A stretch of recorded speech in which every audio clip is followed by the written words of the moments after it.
Hi guys, Olga today with you, and thank you so much for so many questions to me about Kursk and other things which is happening in Ukraine and our war. But I want to say that for Kursk I cannot really tell you more than you see in international news, and I believe it's actually widely covered in international news, so if you want to know anything you can find it exactly. But what I want to tell you today is the things that you cannot find in international news, but we have them internally a lot. Because first, it's not something big to the level that somebody need to dedicate international news for that, or second, that it's better to not talk about it for one reason or another, but I just want to show you the full picture in Ukraine. So let's start. The first thing we're starting is electricity problems. So the whole summer the electricity problems was so much bad that I decided at all not to go to Ukraine, or to be more fair, to not take kids to Ukraine. For me alone I don't mind to go, but for the kids it would be really illogical even to take them, so we stayed all summer in UK. But what was happening actually, so because Russia damaged so many of Ukrainian electrical stations and other kind of infrastructure pieces, let's say like that, became not really enough electrical power to power all the houses and companies and industry with all its needs. And especially this summer in Ukraine was so much hot, insane hot. Actually, it's very unusual even for normal Ukrainian summer, to prevent people to run air conditions which consume a lot of energy and other things. So they start just turning off electricity, and sometimes you will be 8 hours, 10 hours without electricity in a very hot weather in the houses which is built for air condition with a huge windows, so it makes it like a greenhouse. So it was very tough for so many people. Besides that, you have always sounds of generators, because all businesses cannot afford to not work, so they all buy generators. Small shops and beauty salons and clinics and hospitals, everybody, everywhere have generators, just staying outside on the street and making all this sound, and you're just walking and constantly hearing this sound of working generators, which is not really pleasant somehow. So that was the situation in summer, but now the things became a bit more stabilized. It's not so much blackouts in Ukraine already. I don't know for which reason. Maybe our government was able to figure out how to make it happen, but now the situation is a bit better. Even the government is saying that it would be same in the fall and winter. It would be very hard. So just the things and the realities what Ukrainian people experience nowadays. Another thing, the fact number 2, is the draft into army. Draft into army in Ukraine is something very big part of all Ukrainian youth and of the life in Ukraine nowadays in general. So the first thing is what I want to tell you, that as per law, a person can be drafted to army, man, from 25 to 60 years old. Under 25, from 18 to 25, he cannot leave Ukraine, he cannot go outside, but still he cannot be mobilized to army at the same time. So that's the interesting point. So men who are 25 and above, they start being afraid to go out on the streets, because they could be just taken from their car, from their way to work, from their workplace, and all other things. There are so many videos how people come to the car service shop, for example, and they're just taking out this car mechanics which are working, and these people cannot hide. They are not even in offices, so they are some kind of public service. Or other places, there was a story that they stopped the car with a man who was having a kid in the car, and they took the man and they left kid alone till some of the relatives come and picked it. So there is many stories. They're all roaming around the Ukrainian social media and Ukrainian news, like in the Telegram channels and so on. And all these stories making people, men, afraid to go out, and they just being so much cautious. This situation is a bit not the same everywhere in Ukraine. So when I was in Ukraine, I noticed that in small cities there is really not much people on the street. Unlike in Kiev, you feel that there's nothing happening like that there. There are so many men, they're all going to parties or they're going to bars, so for sure they don't afraid that they will be taken from the street. Unlike in a very small cities, sometimes they said there are no men left.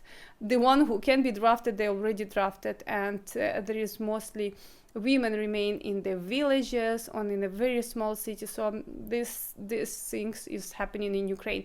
You need to understand that Ukraine is huge and you cannot apply the same things for the whole territory. It's very different, diverse. But the drafting techniques are there. So that was all for people 25 over. Now let's talk about somebody who is less than 25 but over 18. So how the things work for these guys. For these guys, the things is very not clear because as per law they cannot be drafted, but they said there is some hole in the law that still our kind of like military organization use to take these people to army. They put them first to the training centers and then sent to front lines. And there are also many stories like some guys who are 18, they are two brothers, twins, they were fishing on the lake somewhere in their village and they both got taken by the army drafting like organization, and besides the guy has some problems with the heart, they sent him to the training center. Another guy, he was traveling to vacation with his girlfriend in the mountains and they stopped their bus, and it's a bus with a lot of people, so just like public transportation, and he was also something like 20 years old, and they stopped him and they said, no, you need to go with us and that's okay, just check your documents. Then, oh no, we cannot release you, and then he ended up again in the training center. And more funny than when his relatives, they all start making hustle about that and they will initiate some kind of checks, investigation, what's happening. The answers usually will be there was no such person even in our center and we didn't take for sure anybody. So these all things making very big tension in Ukrainian society for mothers who has kids who are 17, 16 years old and soon to be 18, for somebody who is already have kids of such age or boys of such age. But I'm now more into listening moms who has such kids even than knowing what's in the head of these kids. So these things all for sure creating tension and a lot of psychological things and pressure for people who are staying in Ukraine. The third thing is dividing Ukrainians for people who are inside and people who left abroad. And if it is women who left abroad, it is still bad. They can judge these people in society. There is such kind of slight narrative that if you left Ukraine, you are a traitor, you are not patriot, you should stay and experience that everybody is experiencing. If you left, you cannot claim that you're Ukrainian anymore and all these kind of things. But this is related to women somehow. For men, it's more extreme. So if man left Ukraine, it is done. This is such a bad.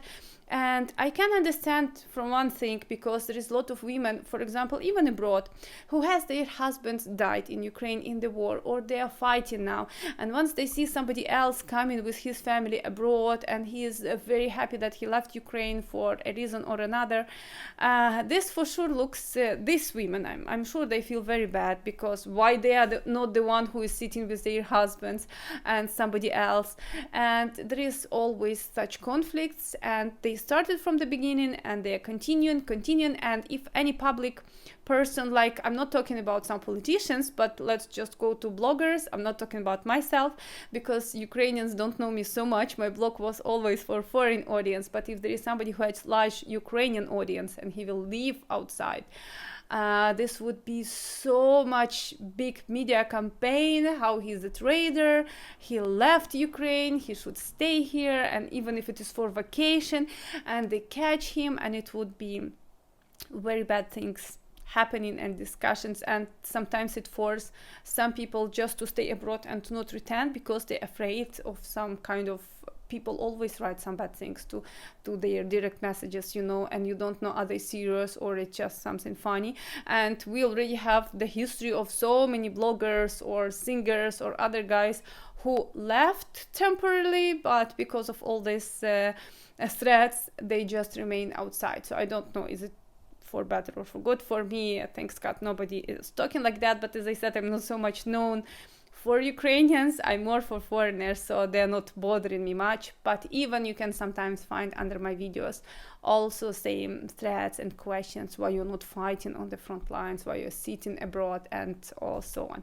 So guys, that was all things that I wanted to tell you about Ukraine, how the things nowadays, what topics our society discuss. And if you would like to hear more of my videos, please like this video, write comment, and subscribe to my channel, because you know, once the war started, there was huge attention to my channel, and then while the interest for Ukrainian war goes down, the whole views on my channel goes down, and algorithm consider that my channel is not anymore interesting for people. So that's why even my subscribers don't see my videos. So make sure that you are frequently check my new content, and thanks for being with me. Love you all. Bye bye.